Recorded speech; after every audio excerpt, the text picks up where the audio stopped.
মুখর পরিস্থিতি খুবই ভয়াবহ। আমরা নিরাপদ আশ্রয়ের কারণে কিন্তু আমরা তিনতলা একটি ভবনে এসেছি। আপনি জানেন আমার পাশেই কিন্তু বেগম রোকেয়া বিশ্ববিদ্যালয়ের প্রাচীরের ভেতরেই কিন্তু ছাত্ররা হামলা করছে, এখানে পুলিশের প্রতি হামলা চলছে, পুলিশও কিন্তু গুলি করছে। রাস্তায় বিপুল সংখ্যক এখানে কোটা আন্দোলনকারী ছাত্ররা রয়েছে, তারা কিন্তু এখানে আমরা যারা জানতে পেরেছি যে ইতিমধ্যে আমরা বলেছি যে এখানে আবু সাইদ নামে এক শিক্ষার্থী, সে ছিল এখানকার বিশ্ববিদ্যালয়ের সমন্বয়ক কোটা আন্দোলনকারীদের পক্ষে, সে ইংলিশ বিভাগের ছাত্র ছিল।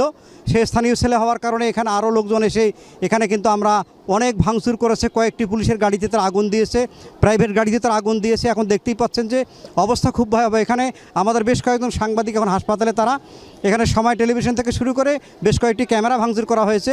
স্থানীয় পত্রিকা এবং অনলাইনে অনেক সাংবাদিককে তারা বেধড়ক পিটিয়েছে। এখানকার যারা আন্দোলন করেন শিক্ষার্থী এবং এখানে যারা কোটার বিরুদ্ধে যারা অবস্থান নিয়েছে তারাও কিন্তু এখানে আন্দোলন করা ছাত্ররা মিলিত হয়ে কিন্তু আন্দোলন আমাদের হামলা করেছে সাংবাদিকের উপর।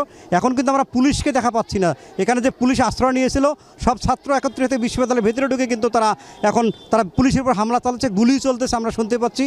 তার সবাই এখন নিরাপদ আশ্রয় থাকলেও যদি মিডিয়া কর্মীরা এবং পুলিশকে কিন্তু রাস্তায় কোথাও পুলিশ এখানে নেই। যদি টুকটাক যারা দু একটি যানবাহন আমরা অটো দেখতে পাচ্ছি, দু একটি সাইকেল দেখতে পাচ্ছি, তারা কিন্তু এই কোটা আন্দোলনের পক্ষে হয়তো বা তারা দেখার জন্য অনেকে এসেছে। কিন্তু পরিস্থিতি ভয়াবহ রংপুরের।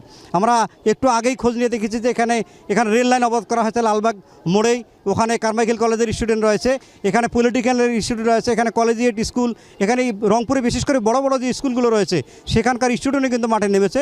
এখানে হাজার হাজার শিক্ষার্থী তারা বলছেন যে আমাদের এই কোটার যে যৌক্তিক আন্দোলন, সরকার যদি আমাদের আন্দোলন মেনে নেয়, এই কোটা যদি সংস্কার করে তবে আমাদের আন্দোলন থামবে। তাদের একটাই দাবি যে আমরা সরকারের বিপক্ষে না, আমরা মুক্তিযুদ্ধের বিপক্ষে না। তাদের বক্তব্য আমরা মুক্তিযোদ্ধা এবং মুক্তিযোদ্ধাদের পক্ষে, কিন্তু কোটা সংস্কার করে মেধার ভিত্তিতে আমাদেরকে এই সুযোগ দেওয়া হবে, এটাই তাদের আন্দোলন। তারা বলছেন যে আমরা সংস্কার চাই, এবার এই সংস্কার যদি না হয় সেক্ষেত্রে কিন্তু আমরা আমাদের আন্দোলন চালিয়ে যাব।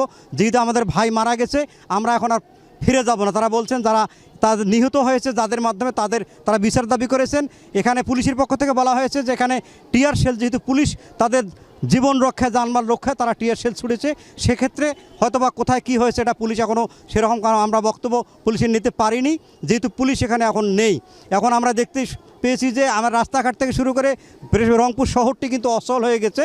এখানে আমরা খোঁজ নিয়ে দেখেছি যদিও পর্যাপ্ত পুলিশ মোতায়েন করা হয়েছে মেট্রোতে, তারপরেই কিন্তু আমরা বিভিন্ন সড়কে দেখেছি, বিভিন্ন এখানে ছাত্রদের যে অবস্থান দেখেছি, তারা এখন বলছেন যে এখানে দলমত নির্বিশেষে আমরা যেহেতু কোটার পক্ষে তারা পক্ষে লাঠি সোটা নিয়ে এখনও অবস্থান করছে। আপনারা দেখতেই পাচ্ছেন যে এখানে তারা রাস্তার পাশে এখানে কারমাইকেল এবং বেগম রোকেয়া বিশ্ববিদ্যালয়, তারা কিন্তু এই পাশাপাশি কলেজ হওয়ার কারণে এবং পাশাপাশি কলেজিয়েট স্কুল অ্যান্ড কলেজ, তিনটি কলেজ হওয়ার কারণেই কিন্তু এখানে স্টুডেন্টের সংখ্যা বেশি এবং তারা অবস্থান করছেন। তারা যে কোনো সময় আবারও বড় ধরনের ঘটনা ঘটতে পারে এখানকার ছাত্ররা জানিয়েছেন এবং পুলিশও তারা বাহিরে অবস্থান করছেন। ক্যাম্পাসের ভিতরে কিন্তু এখন যে সাংবাদিক রয়েছেন তারা আটকা পড়ছেন, তারাও সাহায্য চাচ্ছেন পুলিশের এবং স্থানীয়দের তাদের বের হওয়ার জন্য। সব মিলিয়ে কিন্তু রংপুরের পরিস্থিতি খুব ভয়াবহ মুখর। বাদশা, আপনাকে অনেক ধন্যবাদ।